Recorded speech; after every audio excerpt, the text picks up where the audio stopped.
This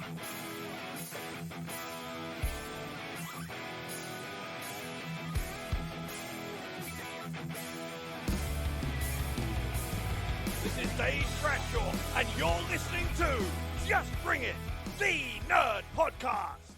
Welcome to another Just Bring It. I'm Volker and Dave.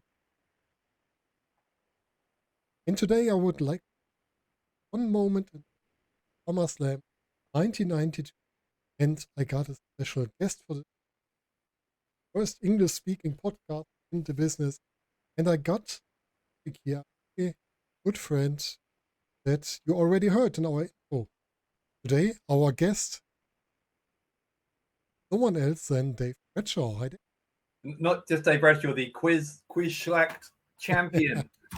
Dave Bradshaw. I would have said this in the next sentence. Yeah, don't let Jörn Simmons or Tristan Archer forget it.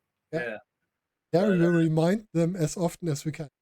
Oh, 100%. I mean, they might be fighting over the unified world title, but neither of them have got the quiz schlacht title, right? So, also, by the way, you are not the worst English-speaking podcaster. I think you speak excellent English, so be less hard on yourself. That's really, really nice from you. To be honest, I've already problem to find the right words. I want to say something, and the German word is in my head. I can't find the English one. Well, I can promise you, your English is a million times better than my German. So. I always think German is a more difficult language than the English, because the sentences are so complex and difficult. But you know what? When I was in high school over here, when you're kind of 11 and you start high school, where I was, they gave you a choice. Everyone had to study French, and we were given a choice. Do you want to have Spanish or German as your second one? And at the time, I was like Spanish, 100%, because like everyone. I mean, I didn't really know. I was 11, but everyone said like Spanish is such an easier language to learn than German. So, but of course, naturally, so I learned Spanish, and now I do most of my work with German wrestling promotions. So that's destiny for you. Do you use your Spanish some? Not really. I mean, kind of, but I mean, only if I go there, which I haven't done for a few years. I mean, there's been a pandemic in the meantime, so yeah. I mean, I kind of still know it, but this is what I'm talking. Like, I studied Spanish from when I was 11 to when I was 18, so it's been a while, but I can still remember some, I think. Like my experience with French a long time ago, and today I can tell them who I am and that I don't speak French. Yeah, it's the best sentence that I can. See, I find it if I go to whenever I'm in Germany for WXW or whatever, I sometimes try and speak a bit of the language when I'm in shops or whatever, because I'm trying to be polite. But everyone just like looks at me and then just speaks in English at me. They're like, don't bother. We speak English. I'm like, okay, good. We always try this when we are on holiday in Denmark. We try to speak some Danish, and they always answer in German or English. Mm-hmm.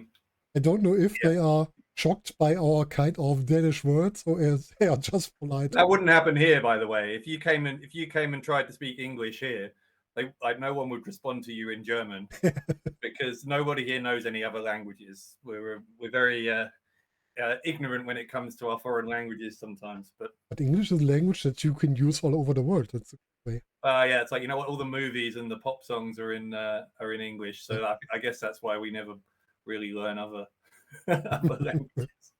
But it could be worse. Yeah, there we go. Dave, today we want to talk about, I guess we can say, our most loved SummerSlam of all time. I would say so, in my opinion. What do you think? Well, certainly most loved for me because I was there. But it was, I mean, I don't know how much of a reliable correspondent I will be because I was 9 years old. I will say, and it was obviously 30 years ago, but I can still remember it pretty well. Like even now, I still think of it as one of like the greatest moments of my childhood. I remember distinctly because we didn't like WWF as it was then was on Sky TV, satellite TV over here, and I didn't have satellite TV, so I had to go to a friend's house down the street whenever I wanted to watch WWF on like a Saturday morning, and I think they'd even announced by maybe June or whenever it was, that SummerSlam was in Washington, D.C. that year, which it was going to be originally. So it was just going to be in a regular, I can't remember which arena, but a regular arena, like an NBA arena or something. But in the meantime, as I know now, some promoters in the UK had gone to Vince McMahon and suggested that maybe they take SummerSlam to the UK, to Wembley, which is our biggest stadium, our national football stadium. The old one, as it was then, seated about 80,000 people.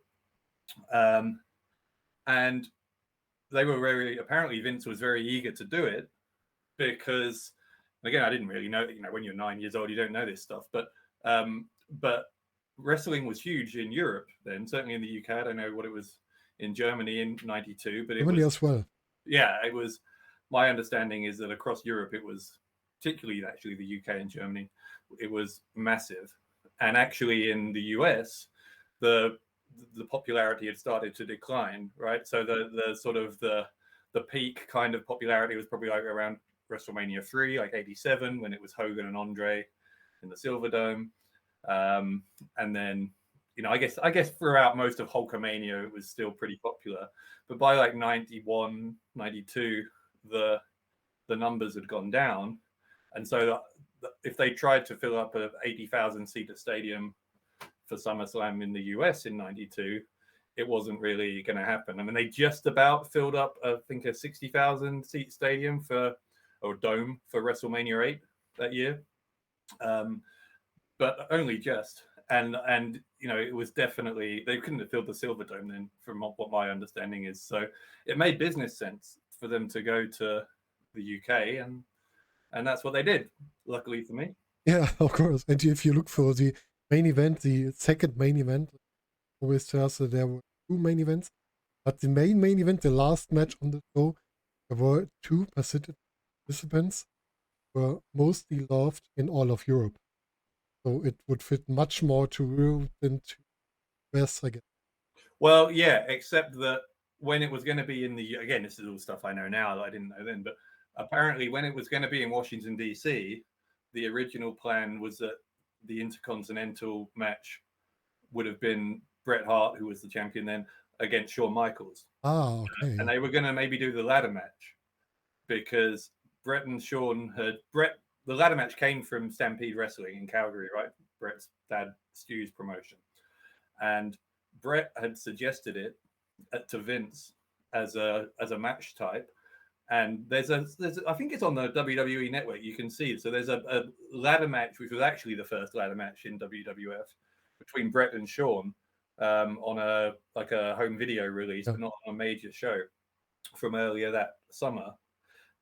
Basically to show Vince what a ladder match is, and he liked it, and so they were going to go ahead with a ladder match. Then but then after it became clear that SummerSlam might be going to Wembley Stadium, as I understand it, well, certainly from what he says in his autobiography, Bret then pitched it to Vince, like, why don't I lose the title to Davey, the British Bulldog, at Wembley Stadium, because the pop will be huge, and it was. Or we'll talk about that, I'm sure. And then Davey can subsequently lose it to Shawn. So Shawn still ends up with the title, but they kind of take it via Davey. So apparently that's the way it kind of worked out. That's the best reason to get a commentator in. You know a lot of things in the back of the shows that happen. I have an unhealthy amount of knowledge about this period of WWF history. It's cool. So we can tell that we are nearly one age. There's just 1 year between the two of us. So I was 10 years old. I've seen it on, or was it at the time? And yes, it was at 5 in German this time. And was aired sometimes during the night. And I always loved watching WWE, and this time with my older brother. We watched it too. And this event was something that just fits in my mind since the day I've seen it. Mm-hmm. It's one of the shows I normally don't have the WWE network because I don't like all of the things they are doing. But sometimes in history, I have to get it to watch this show again. Just Yeah. for this. I mean, no disrespect to the current product at all, but I would say I spend 80% of the time that I'm watching stuff on the network is watching stuff from WWF and WCW from like the late 80s, early 90s. That's kind of my time period for wrestling, I think. But Totally understand. So let's have a look on the card. We just talked a little bit before, and Dave said, let's look for the dark matches first. And actually, there's 4. I don't know what you have listed, but there's 11 matches. I was going to save this, but I'll tell you this bit now. So, like, when it was on, well, to start with, this was obviously an era before the internet, right? So spoilers weren't such an issue, because one of the main reasons, as I'm sure you're aware, that major pay-per-views or premium live events, as they're now called, haven't been back to the UK or to Europe since SummerSlam '92 was because of the time difference. They wouldn't be on at a time that made sense for the American audience, and because there's the internet, you can't have it anything but live in the US because people will find out the results. But of course, this was an era before that. So the event itself happened on Saturday night, which was the 29th of August. And the show didn't go out on pay-per-view in the US until Monday, the 31st. So 2 days later, which gave them time to edit it and do whatever they wanted to do with it. And they cut out some of the matches. And this was the same on Sky as well, because when we were in the stadium, nobody told us, oh, this match and this match aren't going to be televised, right? We thought it was all part of the show. And so a couple of days later, or a few days later, when one of my friends taped it for me off satellite TV and I got to see it, I was horrified because they only put 7 of the 11 matches that had been there okay. On the broadcast. Luckily, when they brought it out on video months later, whatever, all 11 were on it. But I felt like absolutely robbed for a while. I was like, this is outrageous. How can you not be showing 4 of these 11 matches that were like such an important event in my childhood? It was terrible. But I've watched it again on. Oh, doesn't matter. And on this moment on the WWE net starts with the 3rd match that I can see on the card, with the Legion of Doom against Money Inc. Yeah, so this was you're right. That was the 3rd match that happened. And it's especially for me, because this was the first live wrestling show I'd ever been to. So like, for them to not include the first match I ever saw live on the broadcast is heartbreaking. Yeah. It's like, oh my god. It was a really funny match as well, I guess. Yeah, I mean, it was a kind of forgettable 6-man tag, I guess. It was the Bushwhackers. What was it, Bushwhackers and Hacksaw? Yes. Against Nasty Boys and Mountie. Of course. But you're right. I have a history of firsts with the Bushwhackers, because obviously they were in the first match that I ever saw live, and then like 8 years later at an indie show near London, they were the first wrestlers I ever met as well, and they licked my head.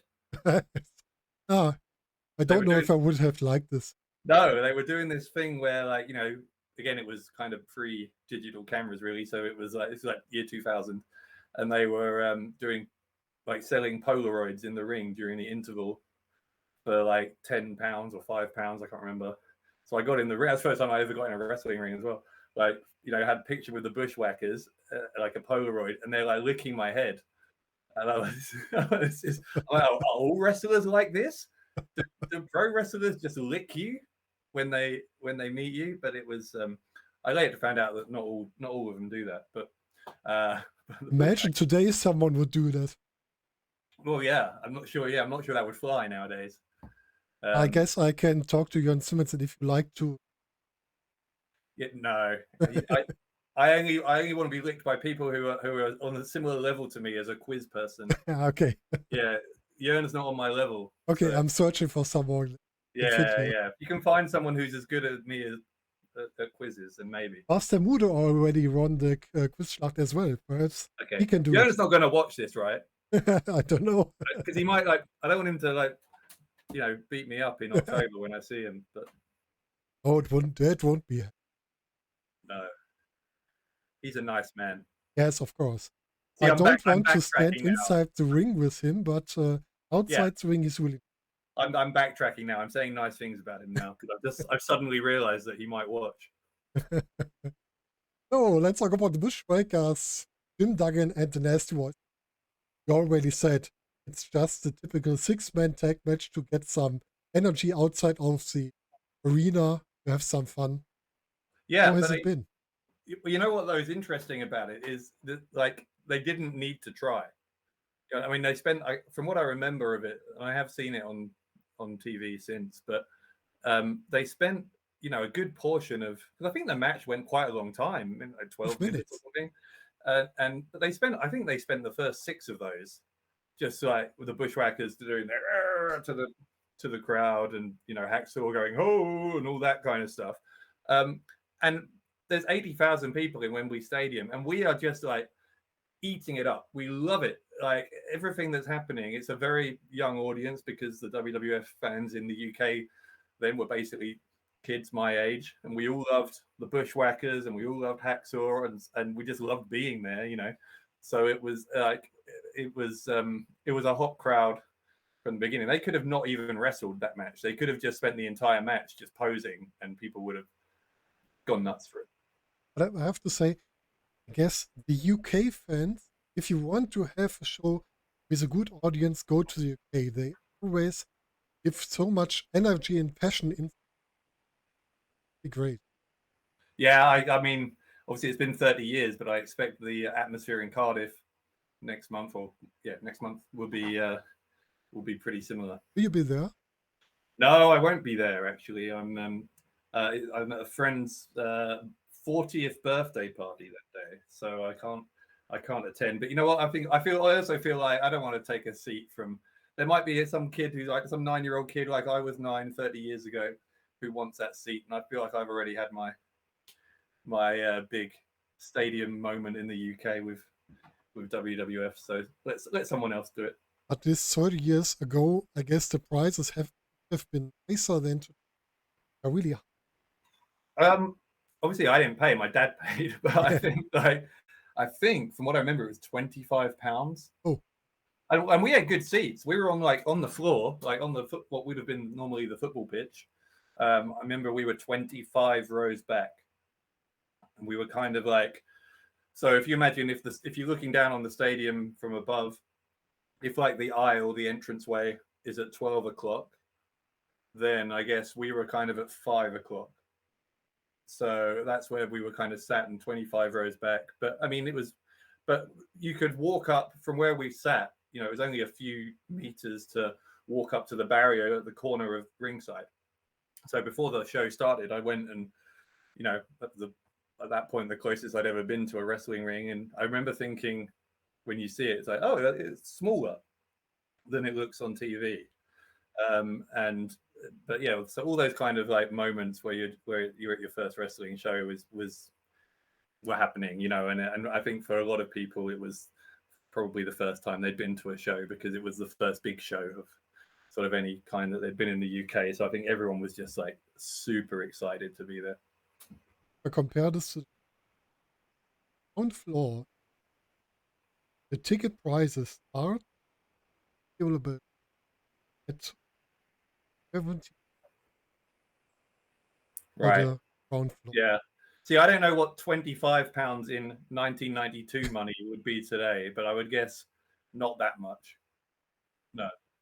Perhaps 50 the double. Yeah, maybe. Yeah. So we're talking like, even if you adjust for the different year, we're probably saying it's 3 times more expensive now. Yeah. Because always thinking about such a show is some family with kids. Think about persons. Yeah.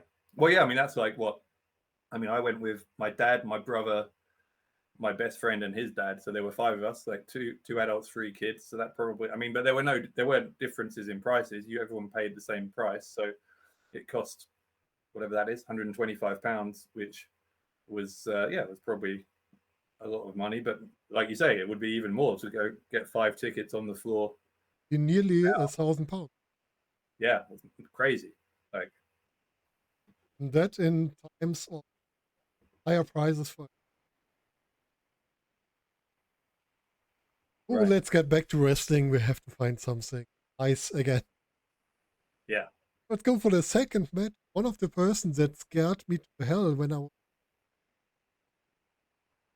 against El Matador. And apparently this was going to be, I think I've got this right. It wasn't going to be, because El Matador is Tito Santana, right? For those who don't know. He was doing this kind of Spanish bullfighter gimmick briefly at that time. But I think it was going to be Texas Tornado, Kerry Von Erich, who was going to be against Papa Shango. And the reason that didn't happen was, I might be wrong, but I'm pretty sure it's because Von Erich, did he get suspended or fired from the company, or it was something to do with, I mean, Kerry Von Erich had pretty well documented issues with drugs and all that kind of stuff, right? So I think it was something to do with one of those kind of issues that meant that he wasn't there. But I mean, I thought it was a fun match. Yeah, Papa Shango was, if you remember, Papa Shango had only been in the company. This is, again, for those who don't know, Papa Shango is Charles Wright, who went on to be the Godfather very famously. But he's doing this voodoo gimmick. And he'd only been in the company for less than a year in that gimmick. And the main sort of storyline he'd had at that point was with the Ultimate Warrior, who was my favorite wrestler then. And he'd like cast a curse on him. Remember this? Remember, yeah. On one of the weekly shows on like Superstars or Wrestling Challenge or something, and like caused Warrior to be like vomiting green, like bright green, I think it was, from what I remember, all over the place. And yeah, that was because when you're like 9 or 10, you sort of know about how real wrestling is, but you sort of kind of do. You know, it's not like as sort of much of a legitimate sporting contest as a football match, for example. You don't really know everything because you're still only 9 or 10. And I remember being, legitimately worried for the Warrior. like, oh my God, did that guy just curse him? Like it was definitely one of those things where it was like, yeah, if you were 9, it sort of got to you. Definitely. Yeah. I guess Papa Shango was the second best gimmick that the Godfather character, you called his real name, had in WWF, WWE. I think it might be his best. Yeah. Matter of opinion, I guess. Like, I liked more than the Godfather because Godfather, this kind of person is not what I like to cheer, but he was funny. Oh, so your favorite wasn't Kama when he was Kama Mustafa? Not really. No. I mean, we can agree that one's third. Yes, of course. Yeah. That was really interesting. Let me call it interesting. Yeah. And of course, Papa Shango was part of the finish in the main event of WrestleMania 8, right? Yeah. Earlier that year when he was, so this was Hogan against Sid. Mm-hmm. And oddly, like Papa Shango was supposed to interfere, which was strange because he'd had nothing to do with the build between Hogan and Sid. So quite why he was running down to the ring to interfere on behalf of Sid Justice didn't really make any sense. But in any case, he missed his cue, right? Yeah. So he was a little bit late, I guess. Yeah, he was supposed to jump in the ring, I think, prior to Hogan making the cover off the leg drop. Yeah. But he was late, and so he makes the pin. So sorry, Sid. Hogan makes the pin on Sid, and Sid has to kick out. Which no one kicks out of the Hulk Hogan leg drop, but it was going to ruin the finish if he just stayed down for the 3 count. So he kind of had to. And then Papa Shango showed up, and then the Warrior made his surprise return after being out of the company for, I don't know, 8 months or something. So, but yeah, anyway, we're going off track. But Papa Shango, he was one of the most unique characters of '92, definitely. Yes, totally. And another really unique couple were the Legion of Doom that were in the next match with Paul Ellering, and I had a little bit laugh after seeing them come in because Paul Ellering had Rocco on his side. Yeah, I never understood this at I all. d- I d- No, I didn't. I mean, to be honest, I didn't. This, and you got to remember, this was like, again, this was '92, and we like most of us in the UK hadn't really seen much WCW. Yeah. It was on one of our network channels here, but it was on at like 1 a.m. on a Saturday night. Oh, okay. It was like WCW Saturday Night, their weekly show. So I'd seen a little bit of like Blonde Sting and Vader and Cactus Jack and that kind of stuff. But I certainly hadn't. But this was only around the same time, like 91, 92. So I'd never seen any of the Road Warriors, Legion of Doom as they became in WWF, like prior in the in the previous years or anything. And I hadn't seen videotapes of old footage of them in outside of WWF. So I didn't really know, and most of us didn't really know who Paul Ellering was. And he'd come in, from what I remember, not that long before SummerSlam 92, to be their manager. And he was just sort of this like, yeah, I quite like him now. When I look back at it, I think he kind of does a good job. But it like at the time, it was just like, who's this weird, like the guy who kind of talks weird, managing Legion of Doom all of a sudden, and why has he brought a puppet with him? What was this Rocco thing? Was it some kind of merchandise, or what was it? Was like he sort of looked. I can't remember. Was he like vaguely like looking like Michael Jackson or something? I can't remember. Already, he had a leather jacket and sunglasses. Yeah, was he like wearing like Michael? I can't remember. He was some kind of. Perhaps. It was never really explained what the point of him was, and that was probably one of the reasons why it was so weird. But the other thing about that appearance is as well is that it's the last time we saw Legion of Doom for a long time in WWF, because Hawk showed up for the match not in good shape. Nice words for what we have seen. Yeah, and he was like, according to some of the story, I don't know how true these stories are, but apparently one legend of SummerSlam 92 is that immediately after the event, he disappeared with a gang of Hell's Angels motorcyclists who he'd like befriended, and then just missed the flight home. I mean, they all flew back to the US a couple of days later, and apparently like Paul Ellering and Animal are at Heathrow Airport or whatever, you know, and getting on the flight that all the WWF guys are getting on, and Vince or one of the company guys is well, where's Hawk? And Animal's like, I haven't seen him. I have not seen him for 3 days, and he didn't show up for like another week or something. He was just on this crazy adventure with these Hell's Angels, and then eventually he did show up, but he'd obviously kind of gone off the rails a little bit, and the Legion of Doom were no more in WWF for a while, which is a shame, because when they first came in the previous year, SummerSlam 91, if you've seen it, which was actually the first like pay-per-view I ever saw. I've started with 88. Okay, so you were a little bit before me, but that SummerSlam the previous year, which was at Madison Square Garden, was when they won the WWF tag titles for the first time. They beat the Nasty Boys, and the pop for when Legion of Doom win that match is just unreal, and you can tell that WWF have one of the most popular tag teams. I mean, obviously they were very popular from where they'd been previously, but within WWF world, you know, for them to be that popular was rare, you know. So WWF were obviously onto something, and it kind of felt like that from the outside. It looked like, oh man, Hawk and Animal. I'm sure people who'd seen them in NWA, WCW beforehand or in Japan were like, oh, these guys are on top of their game. But apparently that's sort of the time period where things started to go. If you've seen the Dark Side of the Ring episode about them, that's the kind of time period where things started to go a little bit rough for Hawk in particular outside of the ring.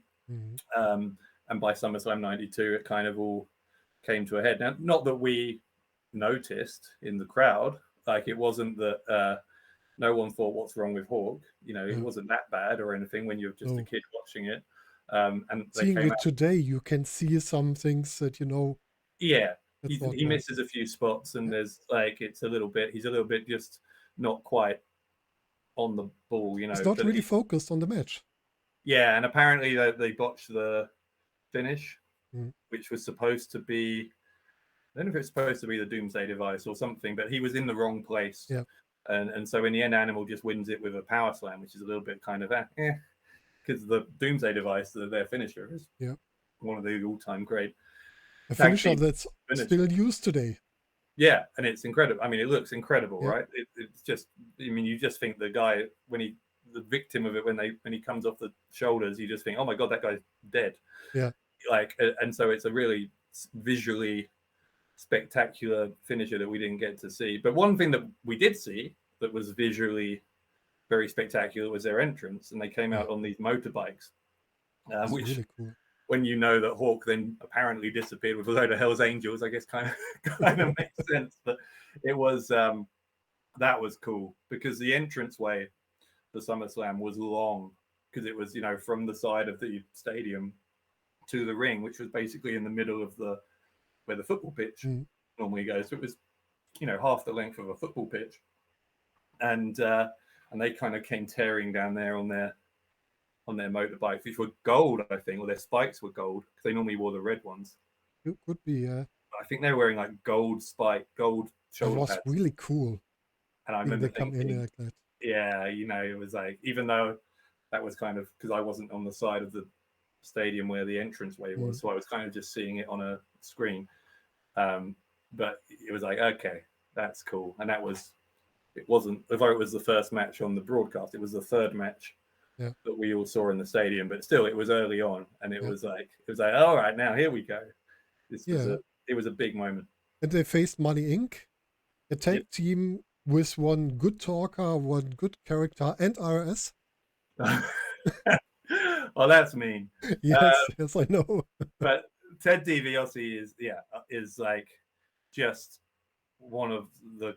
I don't think he gets the credit he probably deserves. Should get more, of course. Yeah, I think he's one of the all-time great heels. Yes. And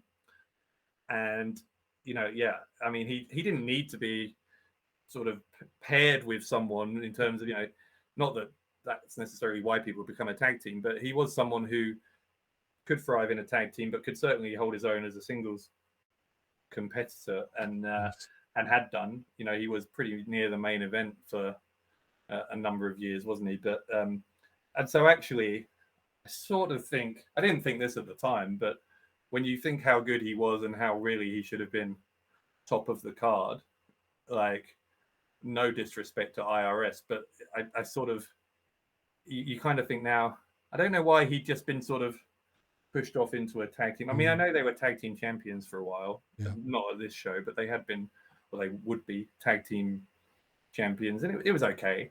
But you sort of feel like it was kind of, in hindsight, it feels like it was kind of underutilizing the skills of Ted DiBiase. Yeah. They would become 3-time tag team champions I guess they have been in the start of 1992, and they got it 2 times after the SummerSlam. I think there was, again, this could be wrong, but I think there was because the other tag match on the show, which I'm sure we'll talk about in a minute, is Natural Disasters and the Beverly Brothers, right? And there had been like a year-long feud kind of going on between Legion of Doom and Natural Disasters. And I have it in my head that originally it was maybe going to be those two teams in a tag for the tag titles, and then I think because this might be complete, people might write in and tell me I'm just talking nonsense, but I think it's something like possibly because of Hawk's issues or something, that LOD weren't going to be in a tag title match after all, and so they kind of switched things over, and Natural Disasters took the tag titles off. I can't remember what way around it was, but I think there were some late changes in who was facing who in those 2 tag matches, possibly. Yeah, could be possible. I don't really know it, I have to say. I can have a look from who the Natural Disaster got the titles. They got them from Money Inc. Right? Money Inc. Yes, of course. Yeah, because until pretty soon before SummerSlam, Earthquake and Typhoon, the Natural Disasters, had been heels, just like Money Inc. Yes. And it was only pretty soon beforehand that they turned the Disasters into baby faces, which, I mean, kind of worked, but they're natural, they're big guys, and it's sort of like they're a natural like monster heel Yeah. tag team. A little bit like the in the last years, the Authors of Pain, something like this. Big Yeah. guys that are natural heels. Yeah, I mean, Earthquake and Typhoon were even bigger than those Yeah. guys, right? So they were like proper. I mean, Earthquake was billed at like 460 pounds. I don't know what he was in reality, It's but more really. They sometimes told us that the wrestlers have the weight of some cars, like the commentators said Yeah. or the ring announcer said on WWE. Was really really special. But they were really big guys. They were tall and they were really massive. Yeah, I saw them a few years later. Well, because obviously, sadly, the Earthquake's no longer with us. But this was at I was at, again, I won't go off on too much of a tangent, but I was at WrestleMania 17 a few years later in Houston, right? Mm-hmm. And they were wandering around I went to the Fan Access Festival, and they were there because they were going to be in the Gimmick Battle Royal. And I didn't even see them like sat at the desk signing autographs. They were just walking around. Okay. I was just walking around this crowded convention hall, and I suddenly realized that me and my friend were walking behind Earthquake and Typhoon, and yeah, they're like massive. So I think they were more natural heels. But again, I maybe I shouldn't have brought it up without knowing fully what the situation was. But I'm fairly sure in my head that there's a story there about that they were turned pretty soon before SummerSlam because there was a change of plans for what was going to happen with the tag titles. It's possible. Why not? So let's look for the next match was the match I didn't like really. Nails versus Virgil. What's not to love? Nails was no, he wasn't even interesting. He was there. He like, I will say this in defense of Nails, much like the Papa Shango Ultimate Warrior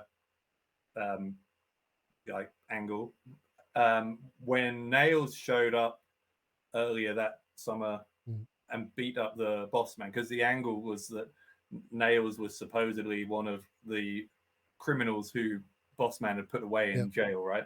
And so for those who don't know, so for a number of weeks there was this mysterious, menacing voice that kind of boomed out in the arena after whenever Boss Man had won a match, saying, "I'm coming to get you, Boss Man," or something like that.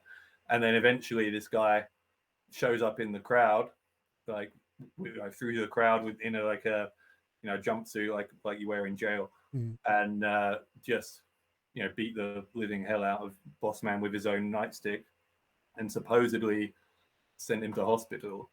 And I remember because I didn't have satellite TV, I didn't see it on TV at the time, but I used to get the WWF magazine every month, and they did a feature on it the following month, and they had like, obviously it was all makeup, but they had like these images of the Boss Man in hospital and like with bruising, this awful like bruising on his face, and it was like, oh my god, like what has this ex-con or what's he done? And that was another one of those storylines that did kind of break through to you when you're a 9-year-old, because again, you sort of knew that some stuff wasn't real, and so some of the more like sort of over the top storylines, you were kind of like, I know this is fiction, but there was some things where you were just like, ooh. And that was much like the Papa Shango thing. The Nails thing was one of those. And later in the years, there have been some storylines as well. That felt more weird. Think about Pillman has a gun. Yep. Right. Yeah. So that was more early Attitude Era, right? Yeah. And it was sort of in that at the beginnings of that sort of reality TV Jerry Springer time, and it was and when there were all those like sort of those police camera videos shows were becoming big, and so that was a similar thing, I would guess. But then that was at a time, again, don't want to go too far down a different path, but like that was at a time, the Attitude Era, obviously, when they were aiming at an older audience who supposedly did know how wrestling works, and so they were trying harder to to present storylines that seemed real and that would sort of draw you in terms of make you believe if you're an older audience, which I guess maybe you have to try harder to do that than you do with 9-year-olds and 10-year-olds, but they certainly got me with the nails thing. Yeah. And later they tried to get all of the people that are upset with their boss, with Stone Cold beating up Vince McMahon in hospital and such things, but it all felt a little bit more real and could better connect with this, I guess. It was what they're trying to do. Yeah, I mean, but it's hard to compare them because obviously we grew up, like you said, you're pretty much the same age as me. So by the time that was happening, we were teenage, right? Yep. So like we were different age. We had different sort of level of what kind of thing would make us believe. Yes. But yeah, I mean, so yeah, I would say for nails, I would say that stuff was cool at the time. This match against Virgil is not cool. You know what? I do remember being excited to see that match because there was kind of this expectation that it might be when Bossman came back. Yeah, okay. And to because it was already a couple of months since this beat down on Bossman. And it was a bit like, oh, what if Bossman's going to show up and get revenge on Nails? And there was kind of this, I remember there was this sort of thought, among some of us, like, oh, this might be where Bossman's coming back. So there was a bit of like excitement going into that match. And then obviously the match wasn't very good. And then Bossman didn't show up. Yeah. So it was kind of a letdown. So let me say it different ways. The story with Nails was really interesting, but the matches weren't. Yeah. I mean, I think his squash matches on Superstars weren't that much worse than others because it was just here's a big bad guy beating up a little guy who hasn't got a hope, and the aim was to establish Nails as a monster, and so in that sense it worked. But as soon as you ended up with him in there in kind of a featured match against someone who wasn't anonymous, or someone with like Virgil who did have some kind of sort of the credibility with the crowd as a character, but it didn't really work, did it? Yeah, no, totally not. The next match worked better. Rick Martel against Shawn Michaels with Sensational Sherry. Love this. The big Sherry storyline. I love all three of these people. Yes, of course. Sherry is another one who I think is wildly underrated for her contribution to the business. Particularly, actually, I mean, first time I saw her when I started watching in '91, she was actually valet for Ted DiBiase, which was fine. Although actually, when you look back now, because if you think about the three people she spent the most time as a valet for or manager, or whatever we want to say, in WWF, it was Randy Savage when he was a heel. Then after he reunited with Elizabeth is when she went to Ted DiBiase, and then Shawn Michaels. And actually, of the three, when you think about it, probably Ted DiBiase was the least good fit. It was fine. It wasn't bad by any means. But Sherry was great with the Macho King when he was that heel. But she was also, I think, did a lot of good for Shawn Michaels early in his first run as a singles wrestler. Well, Shawn Michaels needed Sherry at the start of his time. Yeah, because he was this sort of, narcissistic character with a mirror, and she was this kind of older woman, and it was this sort of interesting sort of dynamic, and so that was cool. And then to bring in Rick Martel, I'm saying this about everyone, Rick Martel's, I think, underrated as well, because I think Rick Martel is a real useful hand, like in terms of, really good work, who did some great stuff in the AWA where he was the top guy for a while. He was champion there.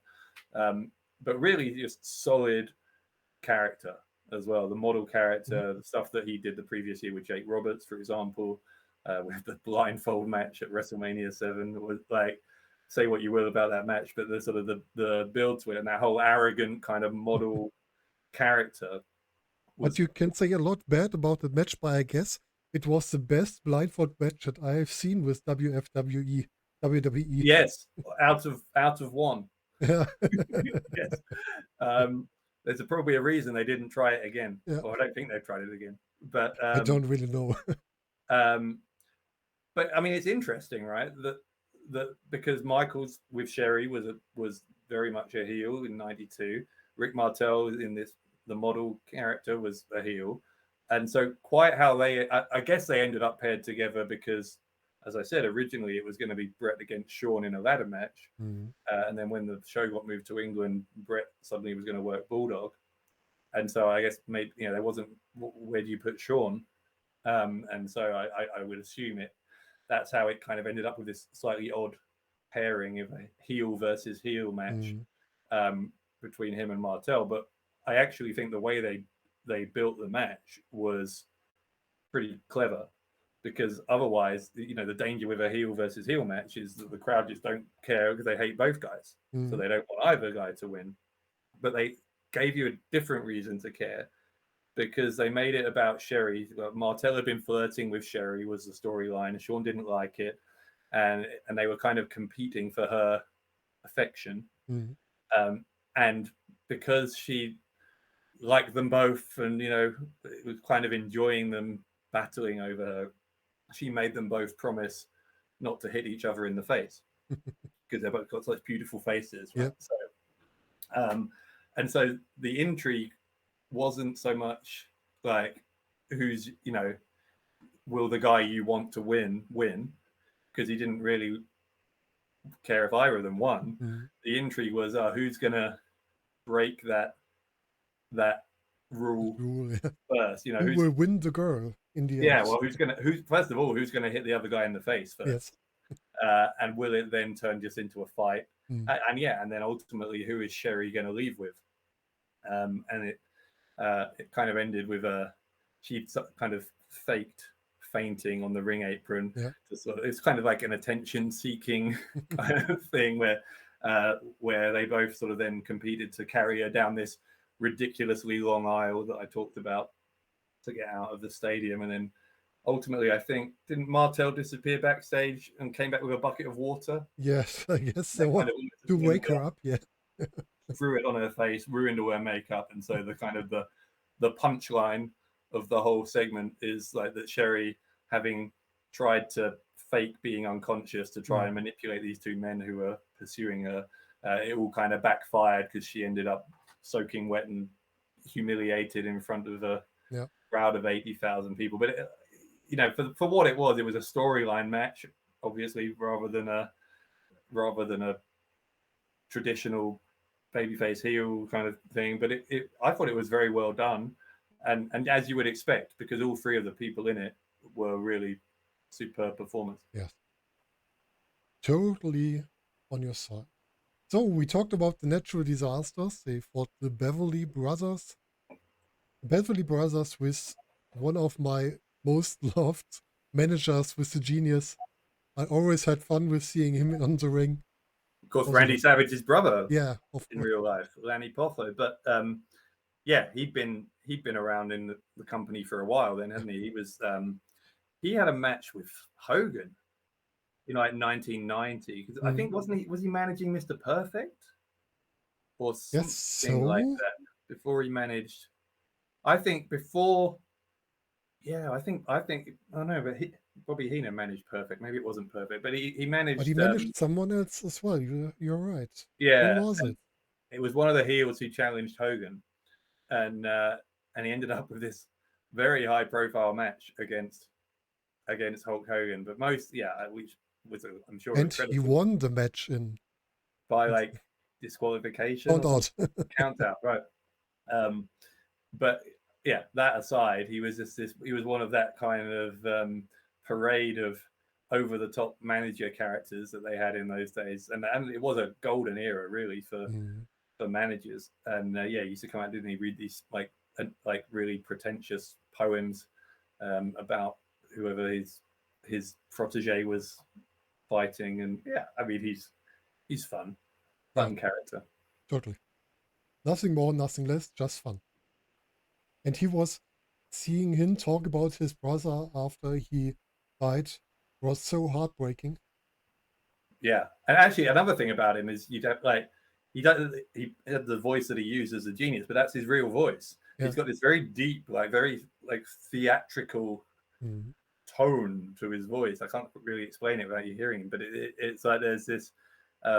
He just sounds very intelligent, almost like he should be acting in a Shakespeare play, you know. And so I think that kind of helped him. You know, obviously he wasn't the natural superstar, like main event megastar that Randy was, but you know, in a different, he had different talents, and Yes, and I think they, you know, I think they used him fairly well from what I know. You know, I think Genius had a pretty good run in WWF.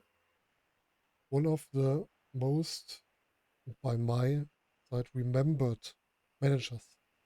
Like you always, when I think about managers of the 90s, he's always in the list of them coming back to my mind. Mm-hmm. Yeah, definitely. He's up there. I mean, I still think Bobby Heenan is, I know everyone says this, but it is correct. Bobby Heenan's the great Heenan is always on the top. You can't get someone better. By some distance as well. I mean, again, no disrespect to anyone else. There's some other good managers out there, but I mean, think people like with Sherry we've talked about, but like Jimmy Hart was a good manager. Slick, I always think Slick was a cool manager. It was really cool. Or Barra, of course, was a cool one. Paul Bearer. Yeah, I mean, there's all the Mr. Fuji. Yeah, there's a lot of people in. Yeah. Barra and Mr. Fuji were with us with this show as well. We'll come for them later. Now we have the first main event. They announced it with two main events. We have the Ultimate Warrior against Randy Savage.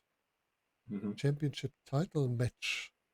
So again, I mean, this is a very strange card in a lot of ways because you've got the Michaels Martel heel versus heel match, and then the two top featured matches are both babyface v babyface, right? Apparently, the Savage and Warrior one was always planned, so this was going to happen even when the show was going to be in Washington DC. But the original, or I don't know if it was the original plan, but certainly the plan in the days before the show had been that Warrior was going to turn heel. Oh, okay. Which would have absolutely broken my 9-year-old heart because Warrior was my, you know, we all remember the show for Bulldog, obviously, which we'll talk about, but Ultimate Warrior was my favorite wrestler then. And me and my best friend who I went with to the show, well, we had the banner we made, you know, on a big kind of thing of wallpaper, sort of big strip, like rolling out thing was a big Ultimate Warrior banner, you know, and it was definitely, if you'd said to 9-year-old me, what was the main thing you were going to Wembley for? You know, what was the main thing you were excited for? It was at that time, it was the Warrior to become WWF champion, because I remember it was kind of like a 1-2 punch in a good way, like where it was like they announced that the show was moving to England, was going to be at Wembley Stadium, and then they announced the main event, and it was like my favorite wrestler getting a shot for the world title, and I was like, Dad, we have to go to this to this show. So anyway, so yeah, we were big Warrior fans, and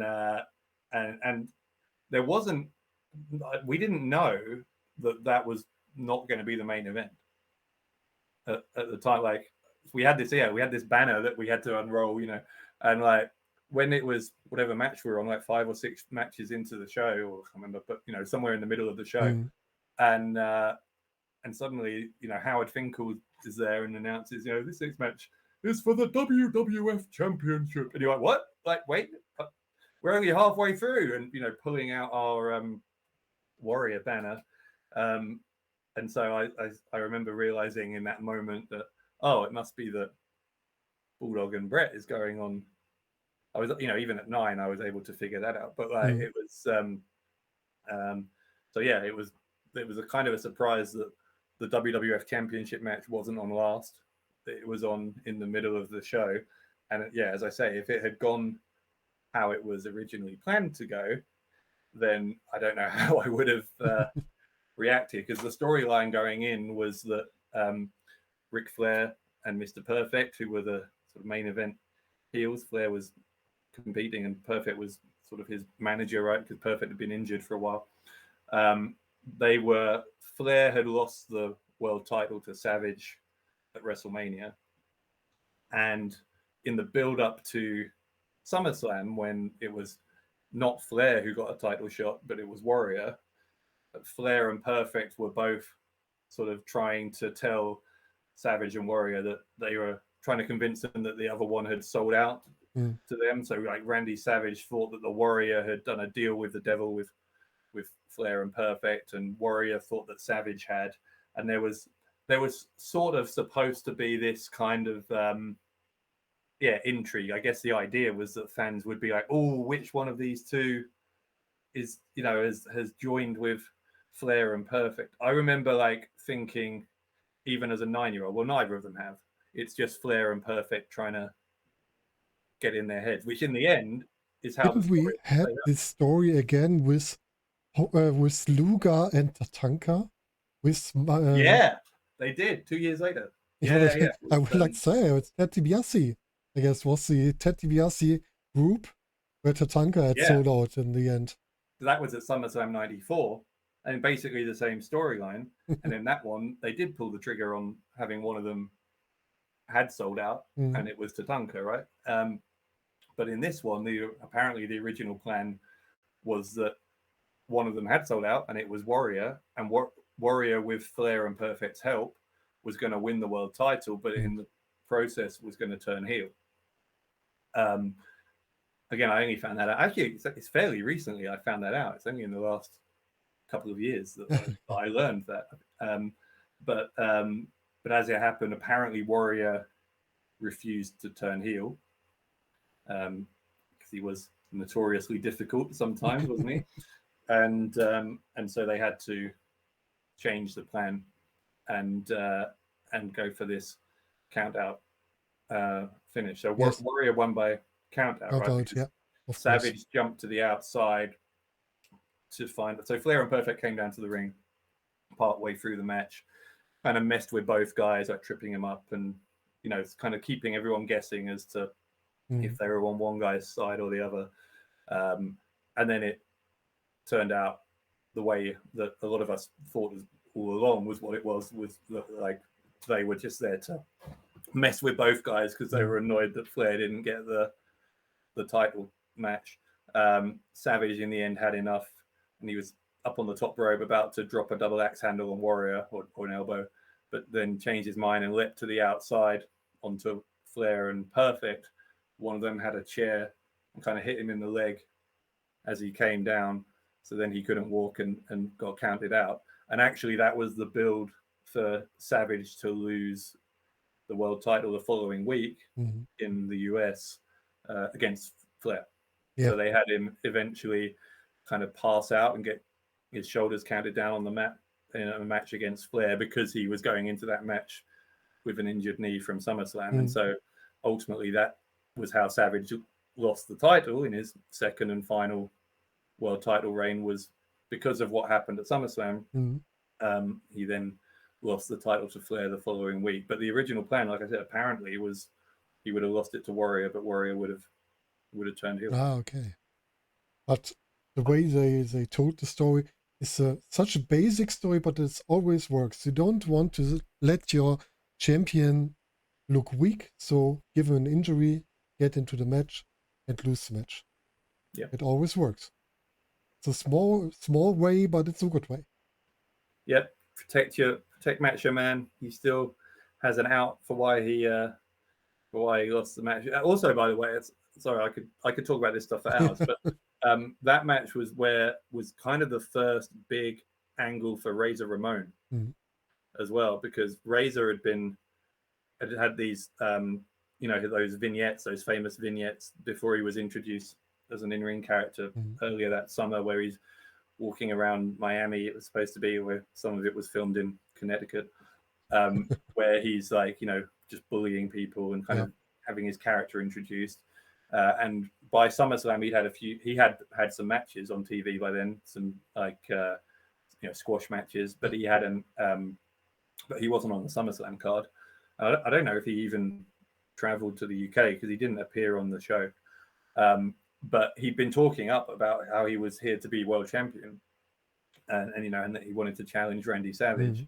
And then he kind of finally put that into action in this Ric Flair match, where he came out and interfered, and I think he hit Savage in the leg, in Savage's injured leg, when the ref had his back turned and Savage was on the outside, which again further re-injured his already injured leg. And then when Flair slapped on the figure 4, it made made sure that Savage was going to lose. So it was sort of the moment where Razor Ramon was intended to go from having just been doing squash matches and establishing himself to being pushed into his first major storyline, major feud, and it was going to be against Randy Savage, which, if you think about it, is big for Scott Hall, right? Like, oh my god, like they're giving me my first actual program against someone, and it's against, arguably, with Hogan gone, arguably the top guy in the company.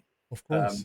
So it shows you how eager Vince McMahon was to push Razor Ramon pretty hard, that he was going to put him in a feud with Randy Savage there. Really interesting. I just forgot one match, and I guess I know why. Crush and Reaper Man were there before the. This was another one. I think this might be one of the 4 that didn't make the final broadcast. Could be. Yeah.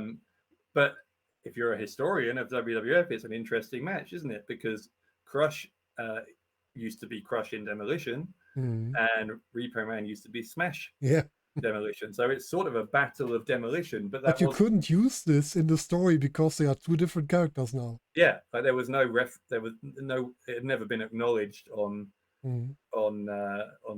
Maybe they might have acknowledged that Crush used to be in Demolition because he had the same name. With Crushes, they told us, yes. Yeah, but like Repo Man was not supposed to be the same person as Smash, so they didn't mention any of that history, which is a shame because that could have really built into the match. But no, I mean, it was basically Crush was the baby face, right? He had the cranium crunch or that thing, submission, which he won with. It was fairly basic. 4 minutes, I guess. It was just shorter. I really liked Crush when he started as the Hawaiian character. I guess he was a little bit a Baywatch character for me. I don't know why. It was a ton of Baywatch.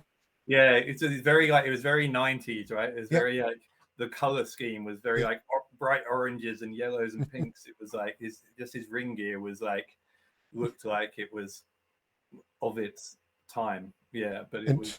And Reaper Man was a ducktail antagonist.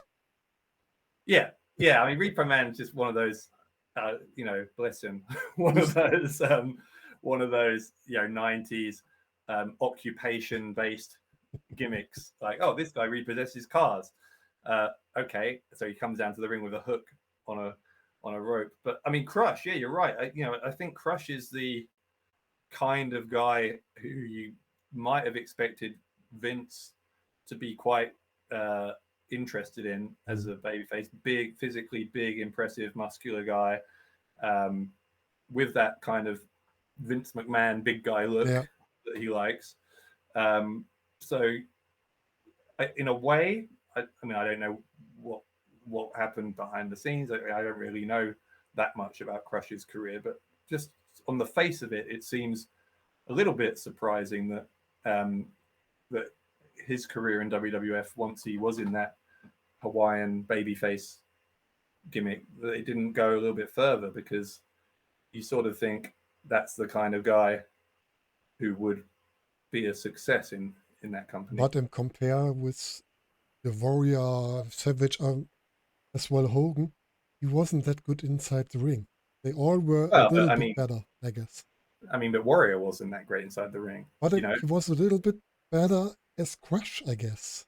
Or he was, there was more, perhaps it's energy. I don't think the difference between Warrior and Crush is because one was better in the ring. I think the Warrior is whatever people want to say about him as a real person, but also about him as an in-ring worker. Like, there's no doubt that the character was one of the most memorable, most colorful, characters in wrestling history. If you ask any of my friends nowadays who were maybe wrestling fans at that time, because we all were when we were 8 or 9, but then they moved on to the next craze.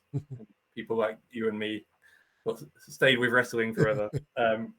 But even those of my friends who haven't been wrestling fans for 30 years, if you talk about the time when we all were wrestling fans, who they remember, obviously they remember Hulk Hogan, but they absolutely remember Ultimate Warrior. Yeah. That would probably be the first or second name. Yeah, of course. They would say Hogan, Warrior, Undertaker. Yeah, Savage. Legion of Doom, actually. Yeah. Yeah. I guess that are the top guys. Yeah, I mean, and partly because they were presented that way, they were the guys on top of the card, but also, I mean, there was something. I mean, it was a mad character, right? The Warrior, like totally insane. Yeah. I mean, like the promos, they just made no sense at all. In hindsight, it's like, what? And then the one he does at WrestleMania 6 before where he famously beats Hogan. Yeah. Where he talks about he goes on about a plane crash or something, and it's like, it's just the ramblings of a madman, but it's somehow like you watch his promo for 2 or 3 minutes on any show, and like you had no idea what he'd said, but you were like hyped. You know what I mean? You were like, yeah, what he said, let's go. And it's like, I don't know what he said, but I'm all for it. And that was the kind of what the Warrior energy was like. Yes. Let's go for someone with a little less energy, but a lot of character. The Undertaker was there with Paul Bearer against Kamala with Harvey Whippleman and Kim Chi. Yeah. That was one of the Undertaker's squash matches on big events. Yeah, it was a cool entrance. Yeah, I'd say that. Like the came in like a English style hearse, which is kind of different to the sort of American funeral cars, I guess. But it was, and he was just kind of standing perched on the back of this car. Again, a long entrance way, so it's a long way for this car to slowly take him down to the ring. And obviously, the Undertaker entrance, which evolved over the years anyway, was one of the, is one of the all-time great entrances. It's interesting with Undertaker because I was never. This will be controversial, but as a kid, I was never that into him. I was when he was first there, and a heel, when he won the world title from Hogan briefly at Survivor Series 91, and he was a bit like Papa Shango on Nails. When Undertaker had these squash matches, he used to put after he tombstoned a jobber and beaten them, he used to zip them into a body bag, and it was that was scary. Yeah, so there was a real kind of presence there as a heel. They turned, because he was so cool in that role, people started cheering him, right? So by I think around for WrestleMania 8 earlier in '92, when he had his match with Jake Roberts, they turned him babyface. And I remember as a kid never quite being on board with Undertaker as a babyface. Even, a couple of years later, I mean, to be fair, it was a ridiculous storyline, but, remember when it was SummerSlam 94 a couple of years later, and it was Undertaker versus Undertaker, where they'd had where Undertaker had gone missing. I mean, in real life he'd been injured, which is why he hadn't been around for 6 months. But the way they brought him back was Ted DiBiase had said he'd found the Undertaker, and then Paul Bearer says, "No, you haven't. I've found the Undertaker." And they brought their 2 Undertakers to SummerSlam to fight. And not wrestling wasn't as popular by then, but to the extent that kids were still talking about it in the playground, quite a lot of people were excited about Undertaker versus Undertaker. But I remember even back then being no, this show is about Brett and Owen. Cage. Totally. I even, by then I would have been 11, and I remember just thinking this Undertaker versus Undertaker thing's a bit stupid. And so I never quite bought into that as a kid who was, they were trying to get you to cheer for the babyface dead man Undertaker character. Yeah. And there was a lot of smoke and lightning and stuff, like there always has been with the character. And like it just, for whatever reason, it never quite clicked with me as a kid. Like, not like Warrior did, or some of those other characters. So it wasn't one of the matches for me personally that I was particularly there to see. No. But the entrance was cool. Yeah. I also like the heel Undertaker a little bit more than the face one. I like the Ministry of Darkness Undertaker before the big reveal. I really liked it. Yeah. Summoning his troops, that was really cool. I like Biker Undertaker. Yeah, I know that's not, that's considered like one of the worst. No, I like it as well. And I like I don't know how to tell it, with the MMA Undertaker with the boxing gloves that he used in the late time. I think later in his career, when he returns to the Dead Man gimmick, and he's used as basically as more as an kind of as an attraction, where he's used sort of more sparingly, particularly later in his career. Yeah, I was kind of into that. I'm not saying I was sort of an Undertaker fan later on, particularly when the streak was a thing and all of that. And obviously I respect entirely what a incredible career he had. But like at that time, after his initial first year and a half in the company, when he was a heel, which I was into as a 9-year-old, I was like, oh my god, this guy's terrifying. Yeah. I just remember when they turned, it's a bit like turning the Natural Disasters babyface. It's a bit like, well, they're baddies. Yeah. You know what I mean? Like, my 9-year-old brain couldn't quite, like, I was like, I'm not supposed to cheer for them, am I? Like, and it was a bit like that with Undertaker. I'm like, this guy's like a zombie funeral director. Like, how is that, by any other standards, by any other cartoon or kids TV show I've ever seen, how is that a character I'm supposed to be cheering for? And it was just, for me as a kid, it was just kind of a stretch. Like, all these awkward developments. Also, some years later, Yokozuna looking weak doesn't work. Yeah, but I mean, Yokozuna as monster heel. A great I remember one. like, when you first saw Yokozuna come in, which was not long after SummerSlam '92. It was that winter. And you first see him and he's massive, and then and his finishing move is he just sits on someone from jumps on them from the top rope, and because of how it was those days, where all the enhancement talent, the jobbers were tiny guys, right? So it was like, it just, again, much like the Doomsday Device, like I said, that was like, oh my god, the guy's dead. Like, it's the same with Yokozuna. So like he was a heel character that you could absolutely believe in, but he's another one where it's like, where he eventually turned good, and it was like, no, that's Yokozuna. That doesn't work for me. Like, yeah. So next one was another dark match: Tatanka versus the Berserker with Mr. Fuji. Mr. Fuji is for me always Yokozuna, but I know he has been with other guys before. Yeah, Mr. Fuji's fun. I actually, again, because it was like 91 when I started watching, my first memory of Fuji was as the manager of the Orient Express when they were having tag matches with the Rockers. But he's another one of those fun managers from that era. I like Tatanka a lot, because he was new that year in 92. He was still kind of just fresh. And he was undefeated, right? He was still on an undefeated streak. Obviously, he won here against Berserker. Wasn't it Ludwig Borger who defeated him first time? Yeah, which wasn't for another year almost. Yeah. So actually, by the time people talk about famous streaks in WWF, and we'll talk about the Undertaker, but that undefeated run that Tatanka went on when I'm not saying it's on the same level as Undertaker's WrestleMania streak, but like, it's actually kind of impressive. Yeah.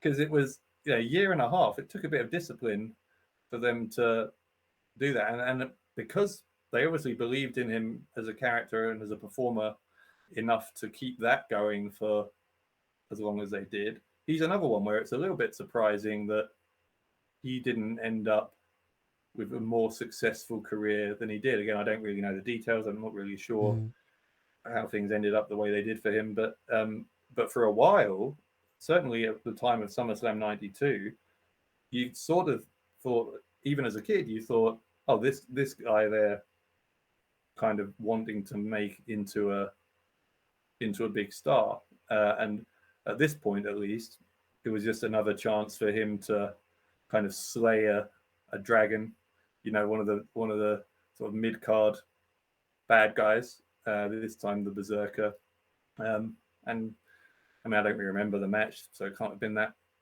great, but yeah, I mean, Tatanka was cool. Berserker was okay. I never understood Berserker because he always used to win by count out, right? Do you remember this?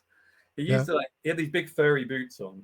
Mm. He used to just he'd get like his opponent, again, normally a jobber, on the ring apron, and then just kick him in the head, and they'd like fly out to the outside, and then 10 seconds later he's won the match by count out.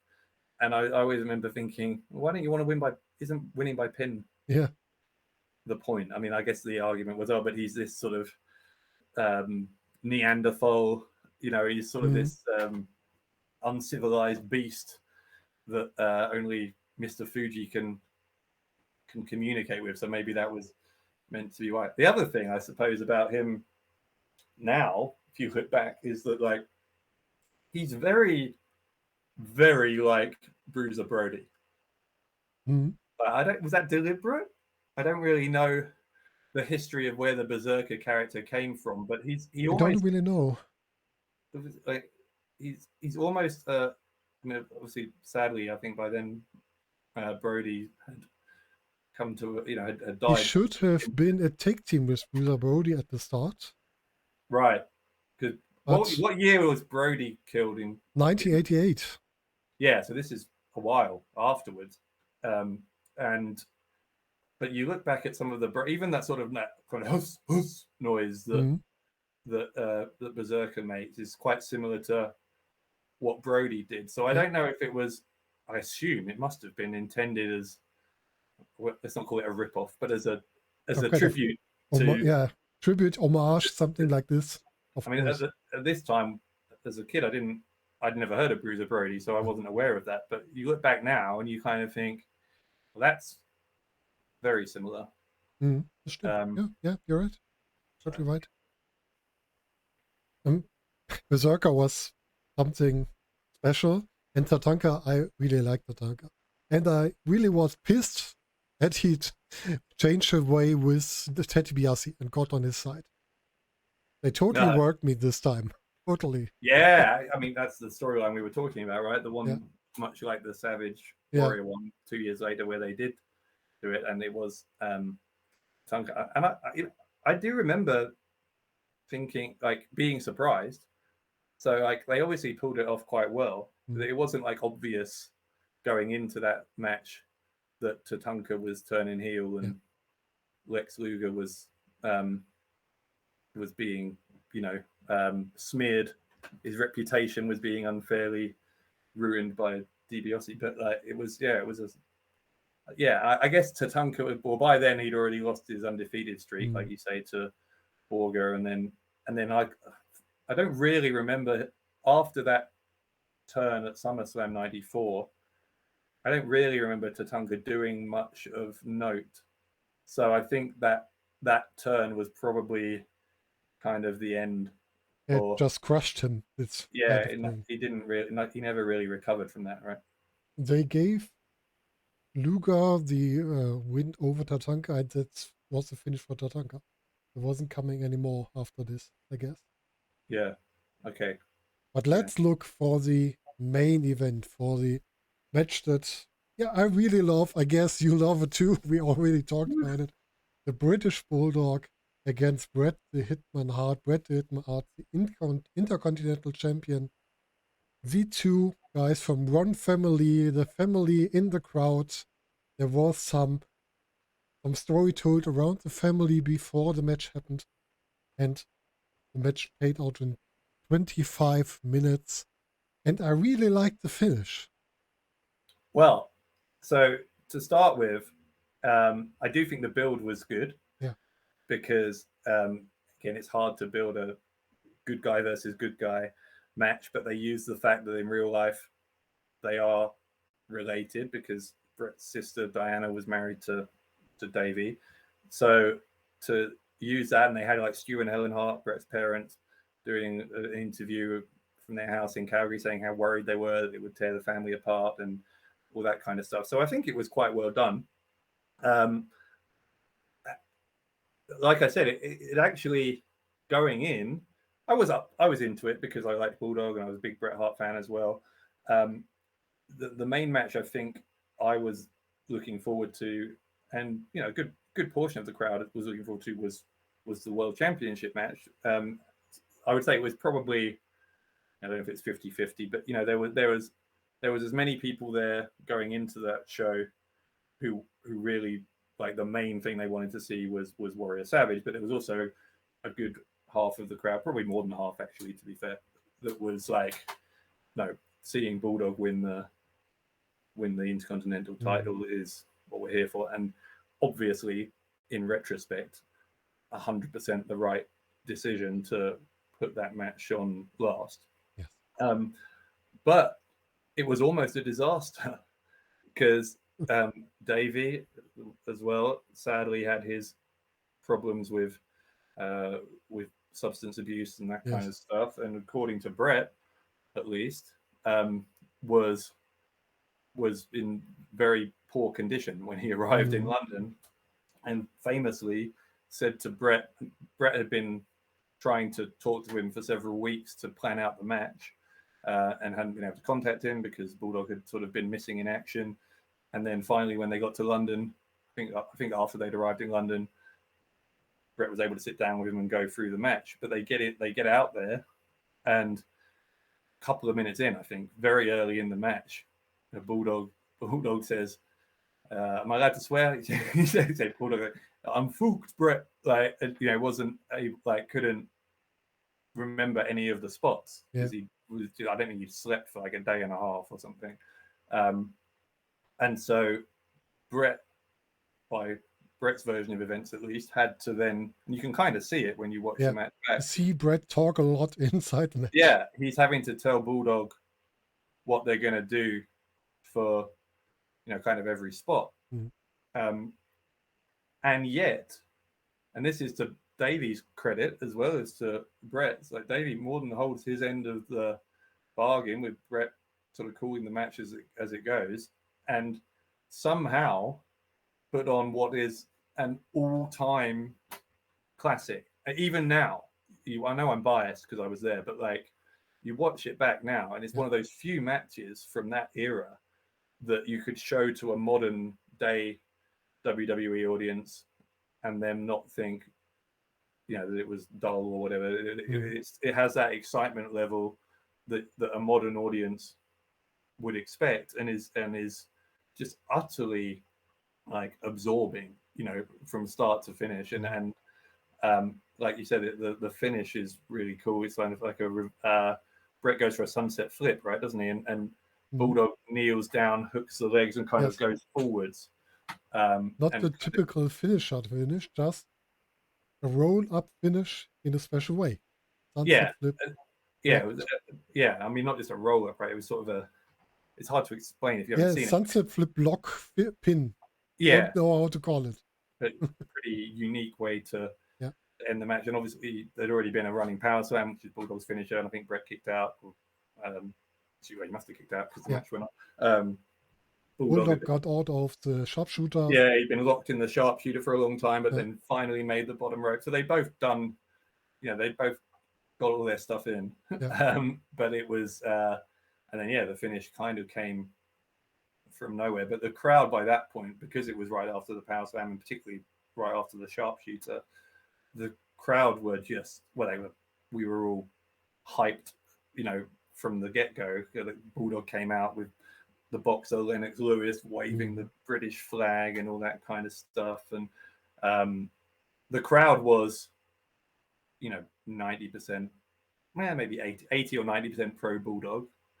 I mean, we certainly were. Like most kids were, you know, you're going to cheer for Bulldog. And so when that happened, and that finish comes from nowhere, after a 25-minute classic, the explosion of noise, and you see it if you watch the footage back. But I mean, you do kind of get a good sense of it, but and it's hard for me to remember because it was a long time ago. But from what I remember, it was the loudest noise I had ever heard. I mean, the place erupted. Like it just went absolutely crazy. And then, there's all the stuff afterwards. Diana gets in the ring, and Brett's refusing to shake hands. And Diana's all upset. Then finally they hug, and I remember like fireworks go off, and there's like confetti, like it's kind of not confetti, like sort of streamers. Yeah, came like down, loads of them came in across the whole stadium. Like rained down from the sky. And I remember this is how important it was to me. I scooped some up and kept it and put it in like a box. I don't think I've still got it now, but I had it for like years. I was like, this is a handful of confetti from SummerSlam 92. That's great. I had it, and it was from that moment because it was such it's such a special like moment that, and by then it was dark. It was a hot summer night in London, in the biggest crowd I'd ever been in at that point, and it was just like so good. I mean, so good. Like, and I'm fortunate that in recent years I've become fairly good friends with Georgia Smith, Bulldog's daughter. She lived in the UK for a while. She's moved back over to the US now. But I've talked about SummerSlam 92 with her a few times. I think she probably thinks I'm just like the biggest fanboy ever with SummerSlam, because I'm just like, whenever I talk to her, she's a little bit younger than we are. I can't remember how old she is. I mean, she's 4 or 5 years younger. Yeah. So she was probably about 5, I think, maybe, for SummerSlam. And so she can probably remember even less than I can. But I'm always like, what was it like that day? What was your dad doing? Like, tell me everything. I just want to know, like, absolutely every like detail. I was able to interview Diana once for Wrestle Talk when she was in the UK. This was, I don't know, a few years ago now, like 7 or 8 years ago. And we were talking about SummerSlam, and I was doing my, oh my God, tell me everything about SummerSlam. And Diana said, do you want to see the jacket? And I'm like, she had the brown like jacket that she wore on that, and she's like, it's in my car, I think, or whatever it was. I was like, yep. And so she like showed me this jacket. It was like finding a piece of treasure. Do you know what I mean? I was like, oh my God, that's the jacket from SummerSlam. So it's like, even now, there's little things like that 30 years later, because it was such a big moment in my childhood. I see, any kind of memorabilia or any sort of thing from that match, I'm like, oh my God. Like I said, I went into that show, if I'm honest, as I was excited to see Bulldog v Hitman, but like I was a Warrior fan. Yeah. But like the Warrior stuff, Warrior Savage was actually a pretty good match. But ultimately it was a disappointment, because if you're a Warrior fan, you were kind of wanting Warrior to win the world title. But like the memory, quite rightly, of that show isn't that match. It's Bulldog and Brett. Yeah. It's like, and of course, the crazy thing is that it becomes like it's the biggest moment in Davey's career. I don't think there's any dispute about that. I mean, it's huge. Yeah. And it was a moment that could so nearly have been ruined, because unfortunately he wasn't in a position to compete. But then with Brett's help, he somehow, as fate had it, was able to pull himself back together and dig out that performance from somewhere. Think about, he would have been at his best shape at this moment. What could have been in this match as well? But I've heard people say that, but it's like, well, perhaps it would have been worse. Perhaps it would have been. I mean, it would struggle to be much better. Yeah. Anyway, like, so that's what's crazy about it, is that considering the sort of condition he was apparently in, and certainly I can promise you, nobody noticed that at the time. Yeah. Like, nobody watching from the crowd, at least, and it was, to find that out years later, that it was a struggle, was like, oh my God, because it's still, I would put it, again, I know I'm biased because I was there, but it must be in my top 5, if not top 3 matches of all time. I mean, it's this, the occasion, the quality of the match, just everything about that moment it's sort of the it's sort of the pinnacle of the WWF boom in Europe in the early 90s. If you had to pick what's the peak moment of that WWF craze that happened in the early 90s, that it's that moment, right? Yes. It's where there's 80,000 people in Wembley Stadium and the British Bulldog wins the Intercontinental title. So there is definitely, again, I could talk about this for hours, but there's a generation of us British fans. It's interesting now, working in the the business as I have done for quite a few years now. If you talk to any of the wrestlers who are now getting on to be veterans of the UK scene, who are sort of late 30s, early 40s, we were all there. I'm not a wrestler, obviously I'm a non-wrestler, but so many of us of that age who now work in the business, whether we're wrestlers, commentators, referees, we're there. It's this sort of formative event for a lot of us, and that's in a way is what's kind of exciting about Cardiff, because I hope that there will be a whole generation of kids who are going to go watch that, and for some of them, that moment for them, which may involve Drew McIntyre winning the. I was at the moment to say it. They will see Drew McIntyre main event getting the belts out of. I mean, maybe. I don't know. That would be great. That's a great moment to be seen. But if it well, even if that doesn't happen, right? Just being the event itself, could be as sort of formative for people who are going to go on to train to be pro wrestlers or whatever. They're going to have that fond memory from their childhood from Cardiff that our generation had from Wembley Stadium in '92. So I think it's pretty cool that it's happening again. Yeah, it will be something special. Me remembering the 1992 SummerSlam and the finish, the feeling at the end when Davey wins the match is like seeing your favorite or your national team winning the World Cup. I wouldn't know. Sorry. Well, although, you know what? No, today, not the World Cup, but the European Cup. Yeah, well, you know what? I was actually at Wembley last week for that. So for the women's Euros final with, I mean, and no offense to you, but it's for England to beat Germany in a football final is a big deal to us. Yes. Because obviously when we won the Men's World Cup in '66, it was against Germany. But then since then, Germany have knocked us out of so many tournaments that it's when we made, I had tickets for it before anyone knew who was going to be in the final, and then England won the first semi-final, and Germany won the second. And the next day, I was like, okay, this weekend's gonna be something. And to be honest, I was saying this to someone the other day, because I don't know, people might not know, but the Wembley Stadium that was that hosted SummerSlam, which is the same Wembley that England won the World Cup in '66, so a very historic stadium in England, was knocked down in 2000. Yeah, and a new national stadium was built on the same site, which opened in more than 20 years ago.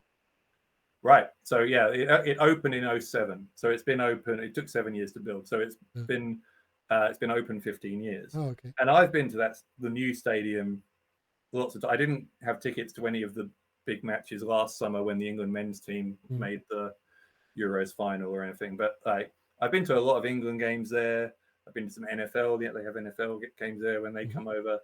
And I hadn't really had a moment in that. I hadn't like fallen in love with that new stadium yet. You know what I mean? Because I hadn't had a moment like you know, especially like Davey and Brett. I wouldn't. I don't. Again, no disrespect to the England women's team. It's not like, for me, it's the Davey Brett will always be bigger. But like, but because you were as child as well. yeah, I mean, it's your more, childhood. More energy, more emotion in this. It's more special when you're 9 years old. Anything is, you know. But I will say that it's like, to have finally been at the new stadium for an actual special moment. That was the first time where I kind of was a bit like, yeah, I quite like this stadium. You know what I mean? Because until then, I've always been a bit like, I miss the old one where SummerSlam was. You know, and so to have a kind of a special moment in the new one is you know is cool. But I mean, you'll never in my heart you'll never replace the old Wembley because it's so much happened there. But I can totally understand it. I have this in a really small comparison. I was a football fan of Borussia Mönchengladbach for long years. I went to the old stadium with my grandpa for some games, and then it was shut down and a new one was built. And the new one never gave me that emotion that I had in the old one. Yeah, I mean, it's a bit like there's been talk over the years that Madison Square Garden might be closed down because of that. If anyone who's been to New York will know that Madison Square Garden is literally on top of Penn Station, right? One of the main rail stations in central New York. And because they want to expand the station so that can, like, there's been for years this like, do we really have to have an arena on top, literally on top of this like the whole station is underground with the arena on top of it? Could they not move and we'll make the station bigger? So there's been talk of, you know, MSG being kind of closed down or rebuilt somewhere else.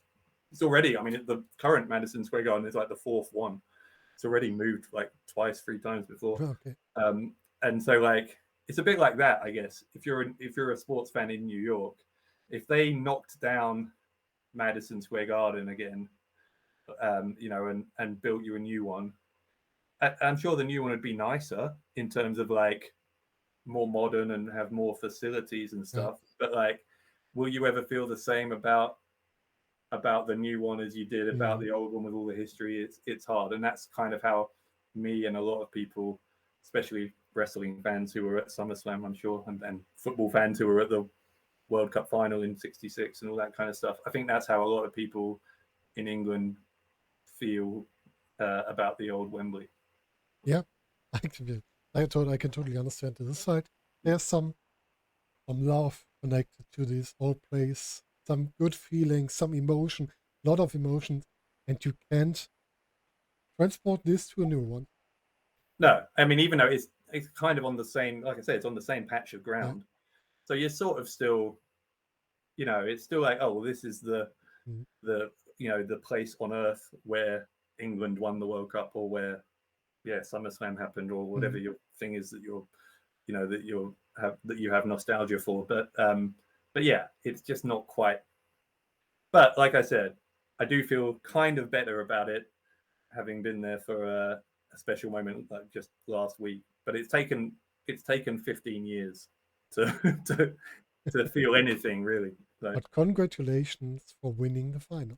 Oh, well, they were. I mean, they've just incredible team. But it was a lot of fun seeing the women play this European Cup. They played some really great matches, great games. Yeah, you know, I know a lot of people listening to this aren't probably football fans, so this is probably boring, but it is a bit like wrestling in that, like, the respect that the women's side of the game has got has only really been boosted in the pretty recent past. You know, much like how in wrestling it would have been unthinkable 10 years ago, if not even sooner, for like a women's match to main event WrestleMania, because the women's division just wasn't presented in that kind of way. The idea that you would have I think it was, you know, 87,000 people went to Wembley Stadium last week, and a TV audience of something like 19 million or something, which is, we're only a country of 60 million, so that means like 1 in 3 people were watching. Maybe it wasn't as high as that, but it was double figures anyway, into the millions. And like the most watched event of the year on television in the UK so far, more than any of the Queen's Jubilee celebrations or anything like that. So like that is progress, for women's sport, much as women's wrestling has had a similar kind of trajectory in recent years. Yeah. Now it's time for the women to get paid equally to the men in football as well. Yeah, I mean, it happens in tennis, right? Yeah. I mean, I guess the argument is that, like, with the men's game still, the viewing numbers are so much higher that, I mean, but part of that's a self-fulfilling. Sorry, we're way off from SummerSlam now. But I don't agree with that logic, because I think you need to be paying people the same amount, because otherwise, as long as you're paying them less, it is like a self-fulfilling thing where it's like, oh, this, you're by paying them less, you're almost saying that the women's game is not on the same level as the men's game. I mean, tennis have managed to figure it out. Like, the tennis, the women's like champion at Wimbledon is paid the same as the men's champion, and all that kind of stuff. So like, and some of the women stars in tennis have been just as high profile as the men in the past 30 years or so. So like, it can be done in professional sports. And actually, besides tennis, which has been way ahead of the curve, you'd probably say, I know wrestling's not, sport in the same way that other sports are, but like, you'd probably say that wrestling has been ahead of the curve, because only by a few years, but wrestling has been presenting, the women's side of the sport as a legitimate equal part to the men's for a few years now. And we have some great women in wrestling today. Yeah, and that again, though, it helps build. It's a snowball thing, right? Yeah. Because as soon as you have women wrestlers presented on television in a high-profile way and treated seriously, then more, young teenage girls or whatever will think, oh, I can go train to be a wrestler, and so you end up with a bigger pool of talent, and so that further helps to level the playing field, right? Awesome. And so it's the same with football, I'm sure. So the fact that this has happened with the football in the past week will be huge for over the next few years in terms of kids, like girls wanting to play football, in much like the same way that we're starting to see a much stronger women's scene in wrestling as well. I think we're, obviously I'm more interested nowadays in the independent scene, especially the European scene, because that's where I commentate. And it's absolutely the strongest it's been. And that's because it must be because more and more people, well, partly it's because it's being presented better, and but it's also because there's more talent coming through, because more young women believe that they have a chance of being featured in a way that is something they aspire to, and so they want to do it, and that's got to be a good thing. Yeah, totally. So that's nearly the end of our podcast. We have talked a lot about the best SummerSlam in our history. I can say on the day let me call them guests today. Our guests will hear this podcast. I have turned 40, and I can tell there have been 34 SummerSlams in this time. And SummerSlam 1992 will always be my number one. Yeah, I mean, I think people forget that SummerSlam was very young as an event then, right? Because, this year, SummerSlam 92 was the 5th one. Yeah. And so this year is the 35th one. And it's like, well, okay, in the grand scheme of things, this was really like early, but it was the first time that any major WWF pay-per-view had been, let alone outside of North America. It was the first time that it had been in a stadium, right, in a big arena, because none of Survivor Series, the Rumble, SummerSlam up to then had been. And so it was a major thing in that case as well. But and actually it was the only SummerSlam until this year that was in the stadium, right? It's only this year, the one that's literally just happened last week, is the first time that they've gone outside again, I think, isn't it? For SummerSlam. And so I don't know if you would have ever guessed that would have been the case, and you certainly wouldn't have guessed in 1992, after how successful SummerSlam 92 was, that it would be another 30 years before there was a stadium show of that kind from that company over here again. But I mean, it's really, when you think about it, that's incredible that it's for one reason or another it's taken that long, but finally it's happening again. And it wasn't a bad one, I can say, but it will never come to the class of the 1992 one. No, SummerSlam. But we're probably biased because it's from our, especially me because I was there. But it's like, even for you, it's a childhood thing. So we're probably. I've seen it during the night. It was 10 or 11 p.m. and I know I haven't slept in that night after that show. Yeah. So incredible was the feeling after the show. Yeah, it's a really cool. It's a long time ago. I know, right? Like every year, I remember the 25th anniversary of it, 5 years ago, and I was like, man, I'm old. Like, how is that a quarter of a century ago? And now here we are, and it's somehow 30 years. But if I can tell you how old you feel by yourself, you will never be that old that I am. I know. I will always be young. I can take that. Yeah. So Dave, thank you for being here with me, talking a lot about this great SummerSlam and all of your feelings that you had being there. I know we've gone nearly 2 hours, but I mean, I've had to rein myself in. I could have talked about this for several more hours, but I hope it was interesting to some people at least. It was interesting to me. That's good. One important thing. That's and I one guess person. All in our age that had this experience, and perhaps that one that hear it from us now and will rewatch it will have a lot of fun with it. Yeah, I hope so. I mean, and if you haven't watched it, go watch it. Do it. So Dave, thanks for being here, and we'll see you soon. Bye-bye. Bye.